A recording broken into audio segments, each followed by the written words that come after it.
কোথায় আবু বকর? কোথায় ওসমান? কোথায় আবু উবাইদা? কোথায় আব্দুর রহমান ইবনে আউফ?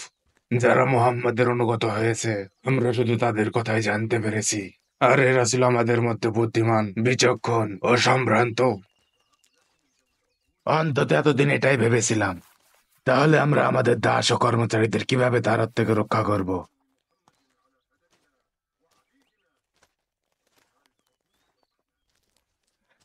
হে আবুল ওয়ালিদ, মুহাম্মদ যদি ওয়ারাকা বিন নওফল অথবা যায়েদ বিন আমরের মতো কথা বলতো, তাহলে সেটা মেনে নেওয়া যেত এবং তাকে আমরা তার মতো করে থাকতে দিতাম। কিন্তু সে দাবি করছে সে একজন নবী এবং আল্লাহর প্রেরিত রাসূল। আর সে ঘোষণা দিচ্ছে যে যারা তার অনুসরণ করবে তারা মুক্তি পাবে, আর যারা তাকে অস্বীকার করবে তারা নিজেরাই নিজেদের ধ্বংস ডেকে আনবে। তার অনুসারীরা সবাই আমাদের অমান্য করছে। লাতের কসম, এটা এমন সাধারণ বিষয় নয় যে লোকেরা তার দলে যোগ দিবে তারপর আবার আমাদের দিকে ফিরে আসবে। যখন থেকে তারা দেবদেবীর অস্বীকার করেছে, তখন থেকে তারা আমাদের বিরুদ্ধে চলে গেছে। যতদিন আমরা তাদের উপর কর্তৃত্ব হারাতে থাকবো এবং তাদেরকে নিয়ন্ত্রণে আনতে না পারবো, ততদিন তার অনুসারীর সংখ্যা বাড়তে থাকবে আর আমাদের সংখ্যা কমতে থাকবে। আমরা কি পরিস্থিতি নিয়ন্ত্রণের বাইরে যাওয়া পর্যন্ত এভাবেই চলতে দেব?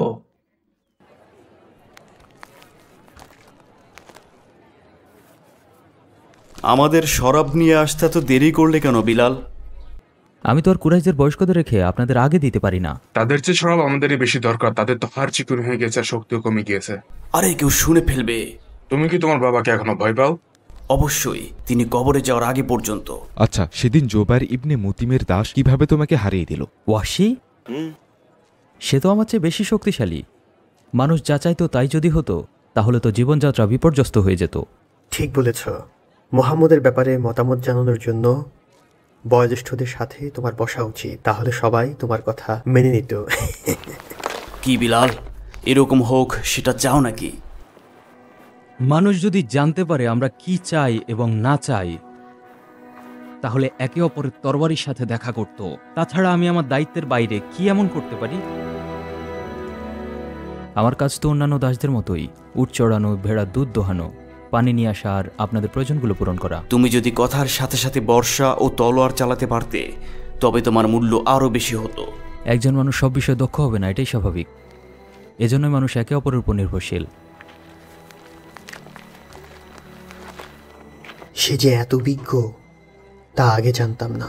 যদি সে বর্মযুদ্ধে দক্ষ হতো, তাহলে তার মূল্য আরো বেশি হতো। বর্ম হাতে দাসের চেয়ে এরকম দাস অধিক বিপজ্জনক।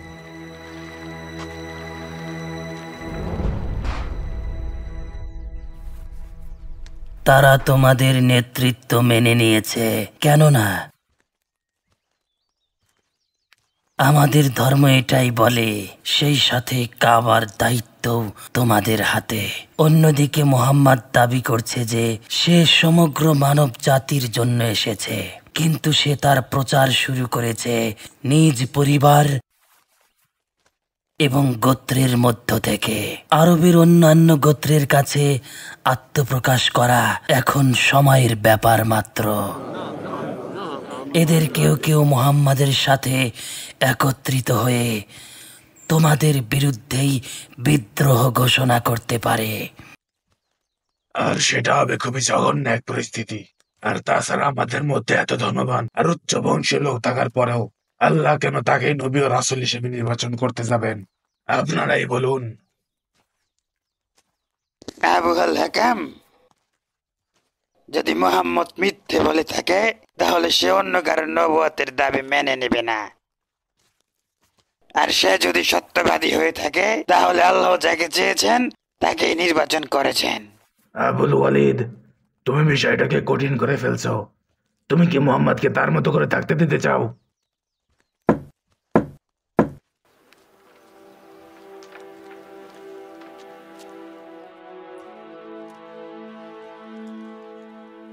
এই কুরাইশ নেতারা, আপনারা ভালো করেই জানেন হাশেমিরা যদিও আমাদের ধর্মের অনুসারী, তবুও এক ভয়ানক যুদ্ধ ব্যতীত তারা মুহাম্মদকে আমাদের হাতে ছেড়ে দিবে না। খোদার কসম আমরা সেজন্য প্রস্তুত। এই বিষয়টাই আমরা এড়িয়ে যাওয়ার চেষ্টা করে আসছিলাম। আত্মীয়তার বন্ধন ছিন্ন হয়ে যাওয়া, কুরাইশদের মধ্যে ভেদাভেদ সৃষ্টি হওয়া, আর পরিণামে দুর্বল হয়ে যাওয়া। আর তখন অন্যরা সহজেই আমাদের উপর আক্রমণ করতে চাইবে। আপনারা তো এটাই বলছেন যে মুহাম্মদ যদি তার কথার মধ্যেই সীমাবদ্ধ থাকে তাহলে আমরা স্বাভাবিক জীবনযাপন করে যাব। আর এটাই আমাদের জন্য সহজ নয় কি? তাহলে আপনারা মুহাম্মদ সম্পর্কে যা বলছেন সেজন্য তাকে ভয় পাওয়ার কোনো কারণ নেই, নাকি শেষ পর্যন্ত আমাদেরকে তরবারির মাধ্যমেই এই সমাধান করতে হবে? আমার মনে হয় এই ব্যাপারে আবু তালিবের সাথে কথা বলা উচিত। তার মতো আর কেউ নিজ গোত্রকে এত ভালোবাসে না। সে সবসময়ই আমাদের একতাবদ্ধ দেখতে চায়। একমাত্র তিনিই পারেন মুহাম্মদকে এসব কাজ থেকে বিরত রাখে। যদি তিনি সেটা করেন তাহলেই আমাদের উদ্দেশ্য পূরণ হয়ে যাবে। তুমি কিভাবে আব্দে মানাফের নেতৃবৃন্দের সামনে আমার কথার সাথে দ্বিমত করতে পারলে? আমাদের সভার উদ্দেশ্য কি এটাই ছিল না যে সবাই তাদের নিজস্ব মতামত দিবে, যাতে করে সমস্যার সমাধানে সবচেয়ে কার্যকরী পথটা বেছে নেওয়া যেতে পারে? তুমি তা করেছো এটা দেখানোর জন্য যে তোমার পরামর্শ আমার চেয়ে উত্তম। তুমি নিজেকে খুব কর্তব্যপরায়ণ হিসেবে দেখাতে দেখুন, চাও। এখানে তো কারো কর্তব্য পরায়ণতা নিয়ে কথা হচ্ছে না। আমাদের সকলের উদ্দেশ্য একই, শুধুমাত্র পন্থাটা ভিন্ন। আর এই জন্যই কি তুমি আমাকে উদ্বা আর আব্দে মানাফের সামনে অপদস্থ করবে? আপনি যেভাবে বলছেন তাতে মনে হচ্ছে আমরা বাকযুদ্ধে নেমেছি। আমাদের সভার উদ্দেশ্য ছিল কিভাবে কুরাইশ বংশকে সঠিক পথে রাখা যায়। আমার কাছে যেটা সঠিক মনে হয়েছে সেটা আব্দে মানাফের লোকদের পছন্দনীয়, কিন্তু আমার আত্মীয়দের অপছন্দনীয় বলে কোনো পরামর্শ দেয়া থেকে সরে আসতে পারি না। আমি আমার ব্যক্তিগত কারণে মোহাম্মদের বিরোধিতা করছি না। যে তার নিন্দা করে সে নিশ্চিত মিথ্যাবাদী। বিষয়টা এমনও না যে হাশিমিদের প্রতি বিদ্বেষপ্রবণ হয়ে আমি তার বিরোধিতা করছি। সে যদি আদি গোত্রের হতো তাহলেও আমি তার প্রতি একই মনোভাব পোষণ করতাম। এটা তোমার দৃষ্টিভঙ্গি হতে পারে, কিন্তু উদ্বা ইবনে রাবিয়ার দৃষ্টিভঙ্গি এরকম নয়। তাছাড়া আব্দে শামস এবং আব্দে মানাফ এমনটি ভাবে না। তুমি কিন্তু এখনই সে এমন ভাবে কথা বলছিল যে ব্যাপারটা ততটা গুরুত্বপূর্ণ নয়। সে এরকম করছে কেননা হাশিমিদের সাথে তার আত্মীয়তা আছে, তারা সকলে আব্দে মানাফের অন্তর্ভুক্ত। হতে পারে কোনো নিকটাত্মীয় নিজের শ্রেষ্ঠত্বের দাবি করছে। সবাই নিজেকে অন্য ভাইদের সমকক্ষ মনে করে, তবে অন্য আরেকজন নেতৃত্ব দিক সেটা কেউই চায় না। আব্দে শামস আর বনু হাশিমের মধ্যে দ্বন্দ্বের মূল কারণ এটাই। কিন্তু যদি মাকজুমরা নেতৃত্ব দেয় তাহলে মানুষ অতীতের মতভেদ ভুলে যাবে, আর সবাই এটাই বলবে যে আমরা আব্দে মানাফের অন্তর্ভুক্ত। আব্দে মানাফের সাথে আমাদের প্রতিযোগিতা তো সম্মানের জন্যই। তারা গরিবদের খাওয়ায়, আমরাও তো খাওয়াই। তারা অসহায় মানুষদের সাহায্য করে থাকে, আমরাও সাহায্য করি। আমরা যখন তাদের সাথে সমান তালে প্রতিযোগিতা করে যাচ্ছি, তখনই তারা দাবি করছে যে তাদের বংশে একজন রাসূল এসেছেন যিনি কিনা আসমান থেকে ওহীপ্রাপ্ত। আমরা এখন কিভাবে এই সম্মান দাবি করব? আল্লাহর কসম, সে সব রকম প্রমাণ উপস্থাপন করলেও আমরা কখনোই তার প্রতি মানব না। আমরা সারা জীবন তার সাথে শত্রুতাই করে যাব। যদি বনি হাশিম গোত্র তাকে রক্ষা করার চেষ্টা করে, পরিণতি যাই হোক না কেন আমরা তাদের সাথে যুদ্ধ করব। হে উমর, আমার নিকট থেকে কিছু শেখার চেষ্টা করো।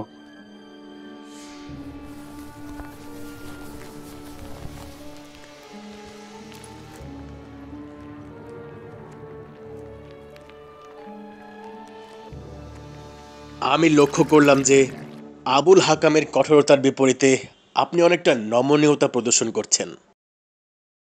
তাদের কসম, আমরা মুহাম্মদের উপর তার চেয়ে কম ক্ষিপ্ত নই। কিন্তু সে আব্দে মানাফের উভয় গোত্র নবী হাশিম এবং আব্দে শামসকে হিংসা করে। লোকটা শক্তিশালী এবং প্রজ্ঞাবান হলেও রাগী আর হিংসুক। আমার কাছে মুহাম্মদের পায়ের ধুলা আবুল হাকামের চেয়ে অধিক মূল্যবান। কিন্তু মুহাম্মদ আমাদের ধর্ম ত্যাগ করেছে আর আমাদের নেতাদের সমালোচনা করছে। এগুলো আমি পছন্দ করি না। কাজগুলো যে খারাপ তা আমরা সবাই দেখতে পাচ্ছি। এরপরও আবুল হাকামের এত হিংসা কেন? মুহাম্মদ আমাদের সবাইকে সাধারণ মানুষের মতো মনে করে, আর ঠিক তার যেহেতু নিকটাত্মীয়দের। মুহাম্মদ ও তার সাথীরা আমাদেরকে এই নোংরা কাজে জড়িয়ে ফেলছে, কাজে আমাদের উচিত সম্মিলিতভাবে এটার প্রতিরোধ করা। এই ব্যাপারে আমরা মাকজুম সহ অন্যান্য কুরাইশ গোত্রের সাথে একমত। আবুল ওয়ালিদ, হিন্দা একদম সঠিক কথাটাই বলেছে। এই হচ্ছে স্বামীর পক্ষ থেকে তার স্ত্রীর প্রশংসা। না, স্বামীর পক্ষ থেকে তার স্ত্রীর প্রশংসা নয়, বরং এটা হচ্ছে পিতা কর্তৃক তার মেয়ের স্বীকৃতি। হিন্দা যদি পুরুষ হতো তাহলে সে অবশ্যই তার গোত্রের অধিপতি হতো। সেক্ষেত্রে ক্ষতিটা হতো আবু সুফিয়ানের। সে ক্ষমতাও পেত না, আর এরকম স্ত্রীও পেত না। আবু তালিবের ইয়াতিম ভাতিজা নাকি নবী, আর আমাকে তার চাচা হয়েও তার কথাই মেনে চলতে হবে। ওর চেয়ে তুমি নবী হওয়ার অধিকতর যোগ্য। এ ব্যাপারে আমি অধিক হকদার। সে যে মিথ্যা বলছে এটাই তার প্রমাণ। এটা যদি সত্যিই হতো তাহলে আমি হতাম নবী, সে নয়। সে এই দাবির মাধ্যমে শুধু আমার উপর অহংকারী দেখায় না, সে আমাকে সকল আরবের কাছে হেয় করার চেষ্টা করছে। তুমি কি তার কথাও কাজের প্রতিবাদ করনি? অবশ্যই করেছি। কুরাইশরা সবাই জানে যে আমি তার সবচেয়ে ভয়ঙ্কর প্রতিপক্ষ। তাহলে তো তুমি তার পাপের দায় থেকে মুক্ত। হ্যাঁ, আমি মুক্ত।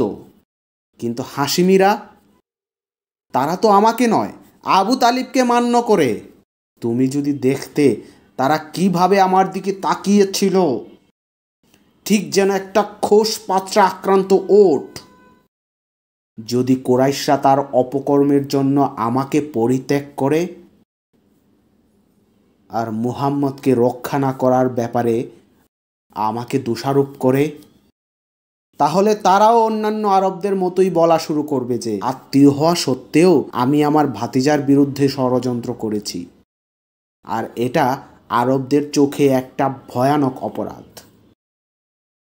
উম্মে জামিল, আমার কিরূপ দুর্দশা দেখেছ? আমি যাই করি না কেন আমার পরাজয় অবধারিত। মুহাম্মদ আমাকে এই পর্যায়ে নামিয়ে এনেছে। সে কি আমাদের মর্যাদাহানি করছে না? অবশ্যই করছে। তাকে অপদস্থ করতেই হবে। খোদার কসম, আমি সর্বশক্তি দিয়ে তাকে প্রতিহত করব। আমি তার নামে এমন কুৎসা রটাবো যতক্ষণ না মানুষ স্বীকার করে যে তার চাচাই তো তার ব্যাপারে সাক্ষ্য দিচ্ছে। এটাই করো আবু তালিব। লাত ও উজ্জা তোমার সাথে আছে, আমিও তোমার পাশে আছি। আমি তার কি অবস্থা করি সেটা দেখো। অপদস্থ করো, তাকে চরমভাবে অপদস্থ করো।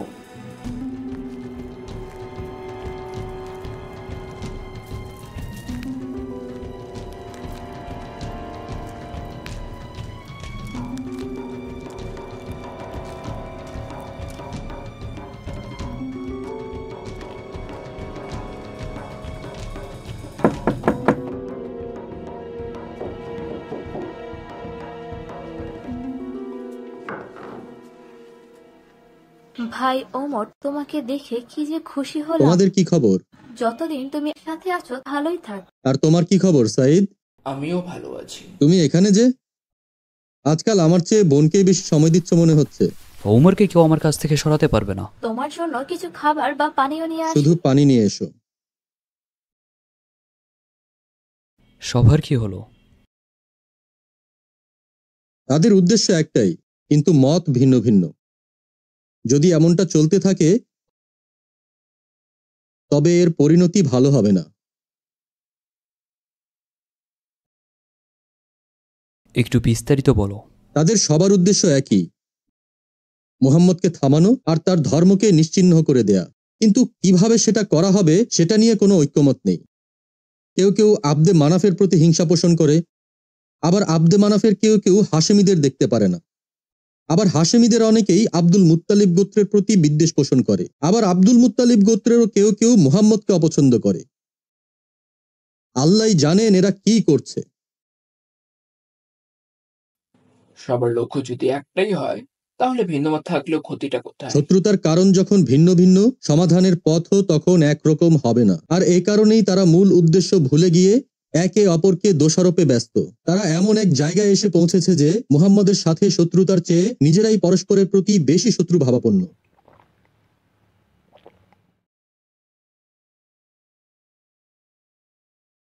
এভাবে চলতে থাকলে এই সমস্যার কোনো সমাধান কখনোই হবে না। কাজটা কিভাবে করা যেতে পারে সে ব্যাপারে কি তুমি তোমার মতামত দাওনি? হ্যাঁ, আমি অবশ্যই মতামত দিয়েছি। আর সেজন্য আবুল হাকাম বেশ রেগে আছেন। আবুল হাকাম? কুরাইশরা যদি তার কথা মতো কাজ করে তাহলে ধ্বংস হয়ে যাবে। কিন্তু তিনি তো আমার খালু। আমি সেটা নিয়ে কাউকে হিংসা করি না।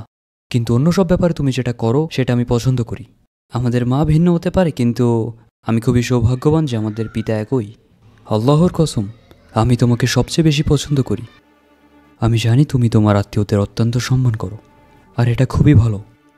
কিন্তু আমি এটাও জানি যে আমার ভাই ওমর ইবনুল খাত্তাব শুধুমাত্র কল্যাণের দিকেই সবসময় চিন্তা করে, এমনকি সেটা যদি তার মতের বিরুদ্ধেও যায়। তবুও যেটা ভালো সেটা মেনে নিতে তার কোনো আপত্তি নেই। আমরা ওমরকে যেরকম দেখি সে আসলেই তাই, আর মানুষকে সন্তুষ্ট করার জন্য সে কিছু করে না। অন্যরা যে যাই বলুক না কেন, যেটা তার ধর্মের জন্য ভালো সেটা সে করেই ছাড়বে, এমনকি সেটা যদি তার খালু আবুল হাকাম ইবনে হিজামের বিরুদ্ধে যায় তবুও।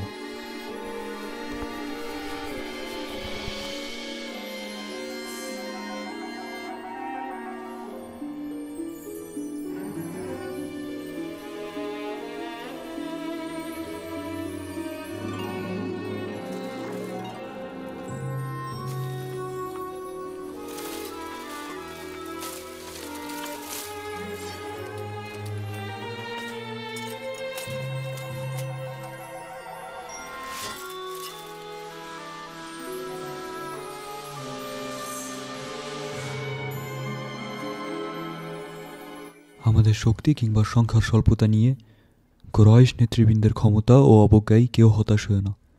সেই আল্লাহর কসম, যিনি ব্যতীত আর কোনো ইলাহ নেই। আল্লাহ এবং তার রাসূল আমাদের যে প্রতিশ্রুতি দিয়েছেন তা অবশ্যই সত্য হবে। এই ধর্ম একদিন পৃথিবীর পূর্ব থেকে পশ্চিম পর্যন্ত ছড়িয়ে যাবে, আর আল্লাহ তাআলা অবশ্যই আমাদের পারস্য ও সিরিয়ার রাজত্ব দান করবেন। আপনি কি পারস্য আর সিরিয়ার কথা বললেন?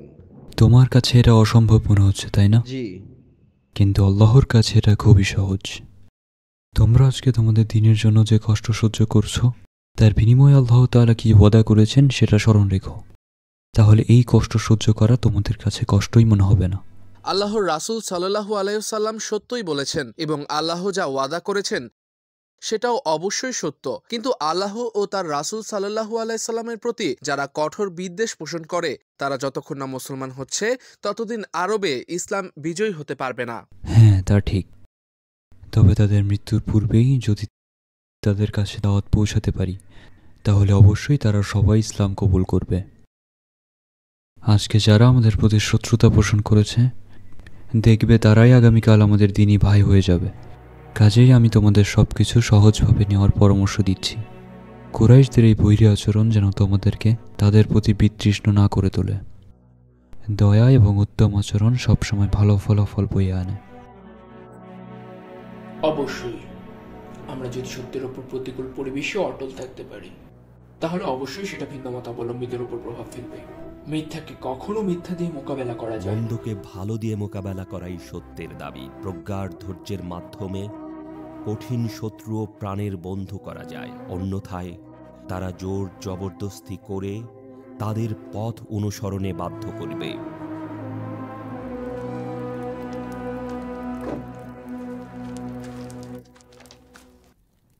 আমাকে দেখে খুব একটা খুশি হওনি মনে হচ্ছে। আমি তো তোমাকে যুদ্ধে আহ্বান করিনি, এটা তোমার মালিকের দোষ। আমার কী বা করার ছিল? হয় আমি জিততাম অথবা তুমি। তুমি তো সর্বশক্তি দিয়ে আমার উপর ঝাঁপিয়ে পড়েছিলে, মনে হচ্ছিল যে আমি তোমার জানের দুশমন। মালিকের সন্তুষ্টির জন্য এরকমই করতে হয়। যদি সে আমাকে মেরে ফেলতে বলতো, তাহলে কি তুমি সেটা করতে? যদি তা আমার মুক্তি এনে দিতে পারে তাহলে করতাম। তুমি তো দেখি খুব ভয়ঙ্কর।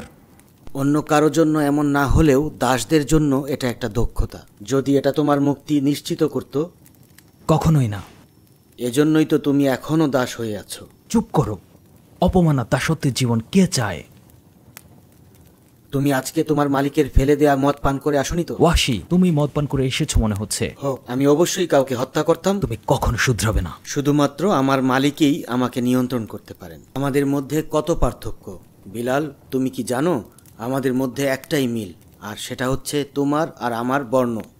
আর এটাই তোমাকে বন্ধু হিসেবে গ্রহণ করার জন্য যথেষ্ট। না, এটা এমন নয়। মানুষ তাদের নিজেদের মন মানসিকতা আর অগ্রাধিকারের ভিত্তিতে একে অপরের কাছাকাছি হয়। সত্যি কুরাইশদের মধ্যে এমন একজনকে দেখাও যে তোমার সাথে ঘনিষ্ঠতায় সন্তুষ্ট আর মন মানসিকতায় তোমার মতোই এবং তোমাকে প্রাধান্য দেয়। উত্তর দিচ্ছ না কেন হামামার পুত্র? আমি রবাহ সন্তান। না, হামামার সন্তান। তারা এভাবেই তোমাকে ডাকে তোমার মায়ের নাম অনুসারে, যে কিনা আবিসিনিয়ার একজন দাসী ছিলেন। তোমার বাবা কে সেটা কোনো ব্যাপার না। তুমি কি আমার রাত্রিটা নষ্ট করার জন্য এসেছো? আমাদের মতো মানুষের একটা রাত নষ্ট হওয়াতে কি বাসে যায়? ইদানিং তুমি কোথায় যাও? তোমাকে খুঁজেই পাওয়া যায় না। আমার মালিকের কথা শুনতে। আমার মনে হয় তুমি সত্য বলছো না। এটা যদি সত্য হয় তাহলে আমাকে বলতে পারো। আমার কাছে এটা গোপন করা ঠিক না। আমি কেন তোমার কাছে গোপন করব? আমিও তো সেটাই বলছি। আমার বলার মতো কিছু নেই।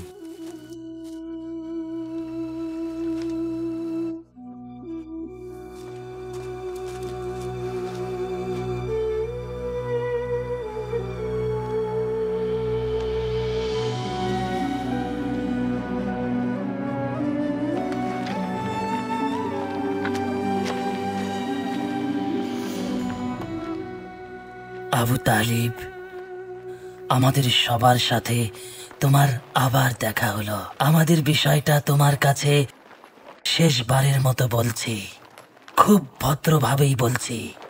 তুমি আমাদেরকে কথা দিয়েছিলে, আমরা ভেবেছিলাম তুমি কথা অনুযায়ী কাজ করবে, কিন্তু তোমার ভাতিজা যা শুরু করেছে সেটা করেই যাচ্ছে এবং বহু মানুষ তার সাথে যোগ দিচ্ছে।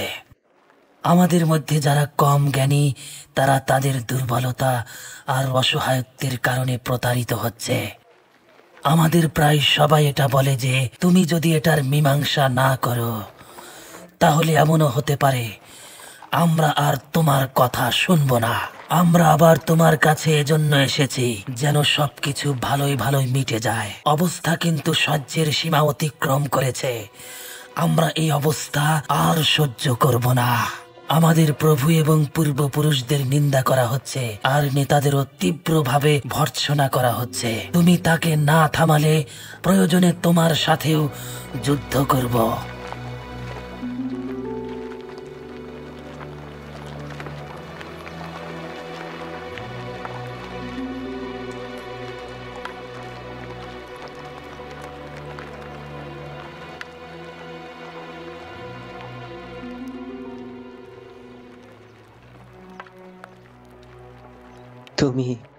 তুমি কি বলো?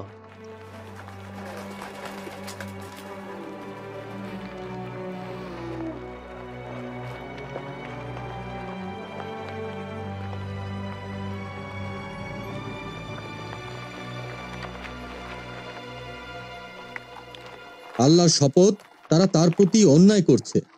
আবু তালিব যদি তার ভাতিজাকে ত্যাগ করে আর তার প্রতি কঠোর হয় তাহলে সে আমার শ্রদ্ধা হারাবে। নৈতিক মূল্যবোধ কোথায় থাকবে? আত্মীয় স্বজনদের সাথে সম্পর্কের কি হবে? এই মূল্যবোধগুলো কি আরবে ধর্মের মতো নয়?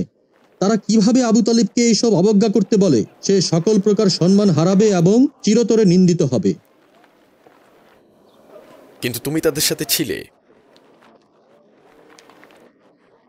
আমি এটার বিরুদ্ধে পরামর্শ দিয়েছি, কিন্তু তারা শোনেনি। তারা আমাদের থেকে বড় এবং তারা যখন কোনো বিষয়ে সিদ্ধান্ত নেয় তখন আমি সেটাতে হস্তক্ষেপ করতে পারি না। আমি তাদেরই একজন। তুমি আমাদের দ্বিধার মধ্যে ফেলে দিচ্ছ। যখন মোহাম্মদ এবং তার বিশ্বাসের কথা বলা হয় তুমিই সবচাইতে বিরোধিতা করো। আমরা ভাবি যে তুমি তাকে গিয়ে হত্যা করবে। আবার যখন হাশেমিদের সাথে মোহাম্মদের ব্যাপারে কলহে লিপ্ত হয় তুমি তীব্রভাবে তাদের ভর্ৎসনা করো। তুমি আসলে কি চাও? নৈতিকতা আর অখণ্ডতার জন্য যা ভালো। আমি ঠিক যে কারণে তাদেরকে সমালোচনা করি ঠিক একই কারণে মুহাম্মদের বিরোধিতা করি। তারা বলে যে মুহাম্মদ আমাদের ধর্মের সমালোচনা করে আর আমাদের বড়দের ভর্ৎসনা করে, যা আমাদের মাঝে একতা নষ্ট করছে। এসব সবই সত্য, তাই আমাদের তার বিরোধিতা করা উচিত।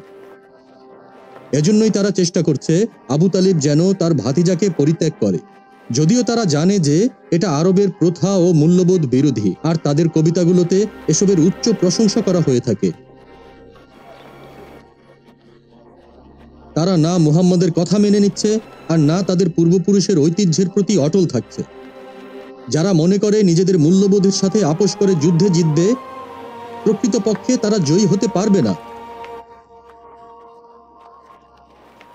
এই শহরে যা হচ্ছে তাতে আমার খুব অস্বস্তি লাগছে। মনে হচ্ছে আমি আল খাত্তাবের উটগুলো চড়াতে উপত্যকায় চলে যাই, যেখানে আমার দৃষ্টি আর উপলব্ধি শক্তি আরো তীক্ষ্ণ হবে। প্রকৃতির পরিবেশ খুবই নির্মল থাকে।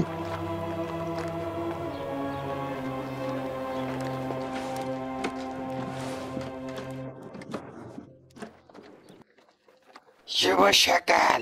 আমি তোমার ভাই আবু হুযাইফাকে নিয়ে চিন্তিত। সে আমাদের সাথে দেখাই করছে না। তুমি যদি চাও তবে আমরা তার বাসা ঘুরে যেতে পারি। বসে থাকো। আব্বা, ভাই, তোমাদেরকে দেখে খুব খুশি লাগছে। তোমাদেরকে স্বাগতম। আব্বা, আপনি কি বসবেন না? তুমি কি তোমার দাসের সাথে একই প্লেটে খাচ্ছ? সেলিম, খাওয়া শেষ না হওয়া পর্যন্ত উঠবে না। ঠিক আছে, আমার খাওয়া শেষ। ভালো থাকবেন মালিক।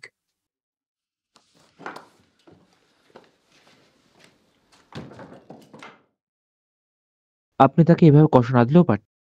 তুমি কি তোমার দাসের পক্ষ হয়ে আমার সাথে বিবাদ করছো? কুরাইশরা যদি শোনে যে আব্দে শামসের প্রধান উতবার পুত্র তার দাসের সাথে বসে একই প্লেটে খায়।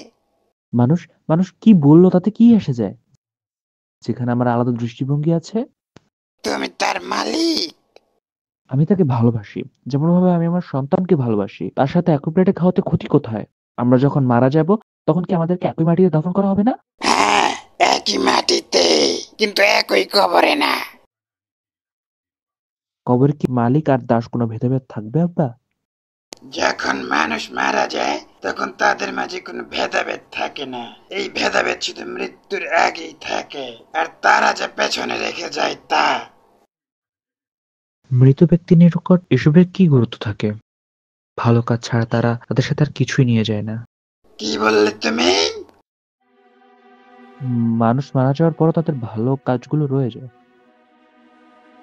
তুমি বলছো তারা তাদের ভালো কাজগুলো কবরে নিয়ে যায়? আমি বুঝতাম যদি তুমি বলতে যে তাদের ভালো কাজগুলোকে স্মরণ করা হয়, কিন্তু তারা সেগুলো তাদের সাথে নিয়ে যায়।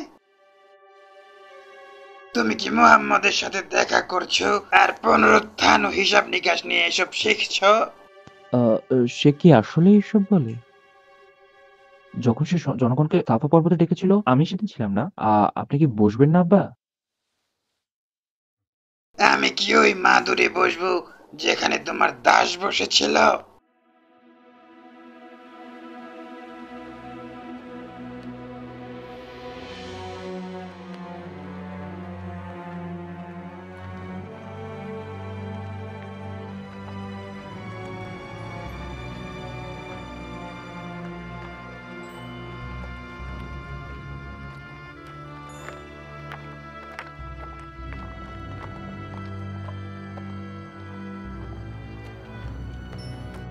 মুহাম্মদ আমাকে গালাগালি করে। এই এই কি করছো তুমি? তোমার ভাতিজা মুহাম্মদ। এবং তোমারও? সে আমাকে আর আমার স্ত্রীকে গালাগালি করে আর আমাদেরকে আগুনের ভয় দেখায়। বলে যে কোরআনে নাকি এভাবে বলা হয়েছে। এই ব্যক্তি ছাড়া অন্য কেউ তাকে এসব বলতে উৎসাহিত করেনি। এবং এইজন। আর তুমি? হ্যাঁ, তুমি।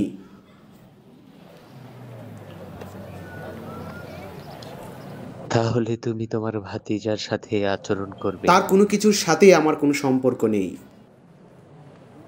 যদি তুমি এমন আচরণ করতেই থাকো তাহলে তোমার জন্য লজ্জার, এটা একটা পাপাচার। আর তোমার সাথেও আমার কোনো সম্পর্ক নেই। আর তার সাথেও তাদের সকলের সাথেই।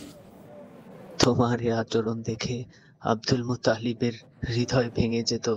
মানুষ বলে যে তোমার একজন ভাই আছে যাকে তোমার মা জন্ম দেননি, কিন্তু কেউ বলে না যে তোমার একজন শত্রু আছে যাকে তোমার মা জন্ম দিয়েছেন। আবুল আহাব,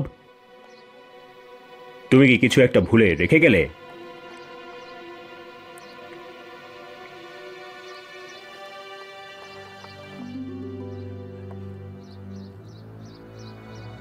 এইটা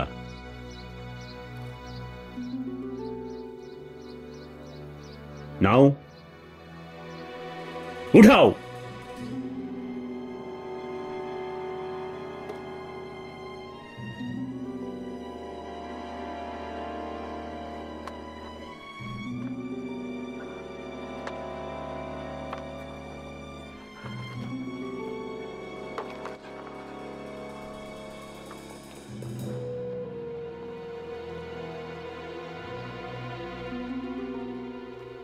তোমার এটা করা উচিত হলো না। যতই হোক সে তোমার ভাই এবং তোমার থেকে বড়। কত খারাপ একজন ভাই আর একজন চাচা। আচ্ছা, কোরআনের নিন্দা করা হয়েছে বলে সে কি বোঝাতে চাইল?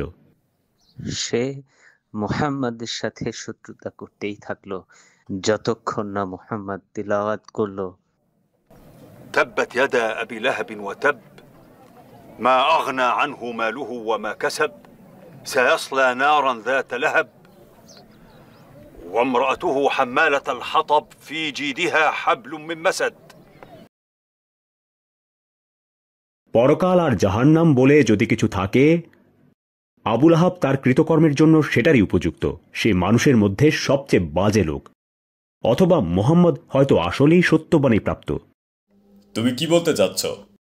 আবুল আহাব চাইলেই সে মোহাম্মদের বাণীগুলো মিথ্যা প্রমাণ করতে পারবে। কিভাবে পারবে?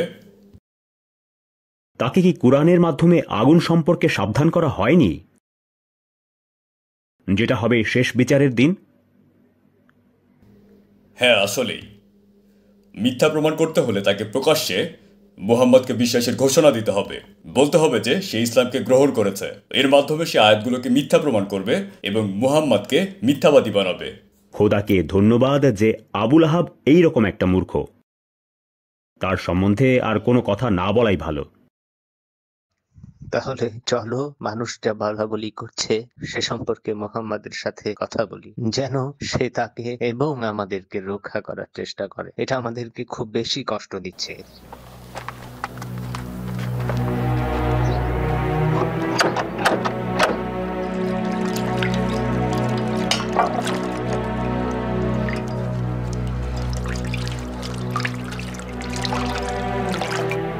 চিন্তা করো না ভাতিজা, আল্লাহর নামে বলছি, আমি তোমাকে থেমে যেতে বলছি না, অথবা তোমার উপর থেকে সমর্থনও তুলে নিচ্ছি না।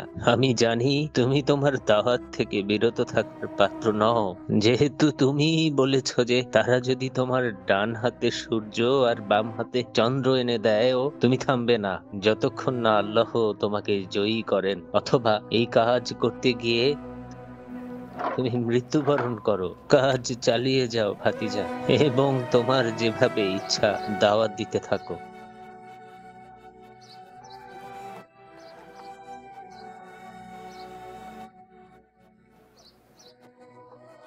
আমি এটা জানতাম সে কখনোই ওদের কথা মেনে নেবে না, যদিও তারা তার সামনে সারা পৃথিবীর সম্পদ এনে দেয় অথবা তার বিরুদ্ধে যত বড় সৈন্যবাহিনী দাঁড় করে না কেন।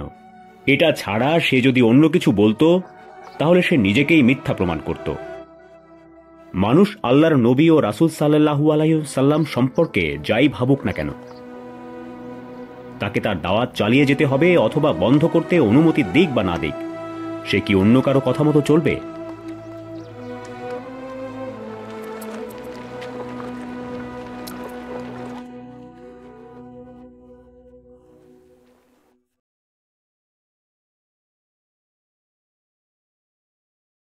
আমাদের প্রতিনিধি আবু তালিবের নিকট 2 বার গেছে, কিন্তু কোনো লাভ হয়নি। মুহাম্মদ যা শুরু করেছিল তা চালিয়েই যাচ্ছে। তার ধর্ম বিশ্বাসের দিকে ডাকছেই, আর আমাদেরকে অপমান করেই যাচ্ছে। দুর্বলদের নিয়ে খেলা করছে আর তাদেরকে নষ্ট করে দিচ্ছে। এখন আমরা নিশ্চিত যে আবু তালিব তার ভাতিজাকে আমাদের হাতে ছেড়ে দেবে না। আবুল হাকাম, সে যদি তোমার সন্তান হতো তাহলে কি তুমি তাকে এভাবে ছেড়ে দিতে? যদি তা না করতাম তাহলে আমি নিজে তাকে থামিয়ে দিতাম। যদি আমি না পারি তাহলে অন্যদেরও দোষ নেই, যদি না তারা জোর করে তাকে ছিনিয়ে নিয়ে যেত। সে তার ধর্মের জন্য আমাদের থেকে সবই নিয়ে যাচ্ছে, কিন্তু বদলে কিছুই দিচ্ছে না। আর আবু তালিব যা করছে তাতে আমরা নিরাশ। কিছু একটা করার এখনই সময়। হ্যাঁ, আমরা আবু তালিবকে অনেকবার বুঝিয়েছি, কিন্তু কোনো লাভ হয়নি, যেমনটা আবুল হাকাম বলেছেন। তারপরেও হাশেমি গোত্রের বিরুদ্ধে মুখোমুখি হওয়া ভুল হবে। আপনি শুধু তাদেরকেই পাবেন যারা মুহাম্মদকে অস্বীকার করে। আবু তালিব কখনোই বলেনি যে সে মুহাম্মদের বিশ্বাস অনুসরণ করে। হামজা, আব্বাস কেউ করেনি, যদিও তারা তাকে রক্ষা করে। তার কারণ সে তাদের আত্মীয়। অন্যথায় তারা তাদের সন্তানকে পরিত্যাগ করা এবং অস্বীকার করার জন্য নিন্দিত হবে। তাদের কি তাকে পরিত্যাগ করা উচিত? তাহলে কেউ তাদেরকে সম্মান করবে না। যে তার সন্তানকে সমর্থন করতে পারে না, সে তার প্রতিবেশীকেও সমর্থন করতে পারে না। এটা আপনাদেরই নিজেদের মান নির্ধারক। আপনারা এই মূল্যবোধগুলো উত্তরাধিকার সূত্রে প্রাপ্ত, আর এগুলোর জন্য আপনারা গর্বিত। আমি ভেবেছিলাম হাশেমিরাই মুহাম্মদের বিষয়টা তুলবে, আর আপনারাই তাদের প্রথম অবজ্ঞা করবেন। প্রকৃতপক্ষে আমরা সবাই আরবদের চোখে অবজ্ঞার পাত্র হব। যখন হাশেমি গোত্র কোনো কিছুর জন্য উপেক্ষিত হবে, তখন আপনারা সবাই উপেক্ষিত হবেন, কারণ আপনাদের মধ্যে তারাই নেতৃত্বের জায়গায় আছে। তাদের প্রধান আব্দুল মুত্তালিব অবিসংবাদিত নেতা ছিলেন। আপনাদের ভালো মন্দ সবকিছুই তার দিকে যাবে। সবাই এগুলো জানি, তাহলে তুমি কি করতে বলো? এখন করণীয় হচ্ছে কুরাইশদের মুখোমুখি দাঁড়ানো উচিত হবে না। এতে শত্রুতা বৃদ্ধি পাবে আর সম্পর্কের বিচ্ছেদ ঘটবে। যদি আপনারা তা করেন, তাহলে তারা মুহাম্মদের ধর্মকে গ্রহণ করবে, আর সাথে তারা কুরাইশ নেতাদেরও নিবে। মানুষ ভাববে যেহেতু তারা কাবার তত্ত্বাবধায়ক, আর তারা হজ যাত্রীদের খাদ্য ও পানীয় সরবরাহ করে। তুমি দীর্ঘজীবী হও উমার। আমরা যেন সবসময় তোমার প্রজ্ঞা দ্বারা উপকৃত হতে পারি। আমরা যা শুনেছি তার করুণাই করা উচিত নয়, বরং আমরা করার মতো কোনো কিছুই শুনিনি। তখন আমাদের আবু তালিবের সাথে যা করার দরকার তাই করেছে। আমরা এখনো মুহাম্মদকে চেষ্টা করিনি। আমাদের কি তার সাথে কথা বলা উচিত না? তার সাথে কি আমাদের বিতর্ক করা উচিত না?